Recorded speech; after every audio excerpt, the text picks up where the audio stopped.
বিসমিল্লাহির রহমানির রহিম। আসসালামু আলাইকুম। অন্তর্স ম্যাথ একাডেমিতে আপনাদেরকে স্বাগতম। আজকে আমরা শিখব ব্যাসার্ধ ভেক্টর বা পজিশন ভেক্টর বা রিডিউস ভেক্টর। তো আমি শুরু করছি। আপনাদের কাছে একটাই অনুরোধ, ভিডিওটি না টেনে সম্পূর্ণ ভিডিওটি দেখবেন। কোনো বিন্দু যদি স্থানাঙ্ক সমতলে বা স্থানাঙ্ক তলে অবস্থান করে তাহলে মূল বিন্দু থেকে ওই বিন্দু পর্যন্ত রেখাংশ যা দিক ও মান যুক্ত তাকে বলা হয় ব্যাসার্ধ ভেক্টর বা পজিশন ভেক্টর বা রিডিউস ভেক্টর। আশা করি তোমরা বুঝতে পেরেছ। দেখো, গাণিতিক রূপে ধরা যাক একটি বিন্দু পি অফ এক্স ওয়াই সমতলে অবস্থিত, তাহলে মূল বিন্দু ও অফ 0 থেকে পি অফ এক্স ওয়াই বিন্দু পর্যন্ত অঙ্কিত ভেক্টরটি হবে ওপি থেকে X I plus Y J. এটাই হলো ওই বিন্দুর ব্যাসার্ধ ভেক্টর। আশা করি বুঝতে পেরেছ।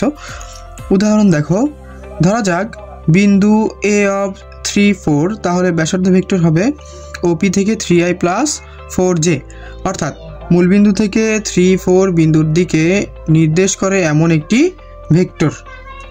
তো বন্ধুরা, একটি চিত্রসহ উদাহরণ দেখো। এখানে 3 হলো ওয়াই অক্ষ বরাবর দূরত্ব এবং 4 হলো এক্স অক্ষ বরাবর দূরত্ব। আশা করি তোমরা বুঝতে পেরেছ।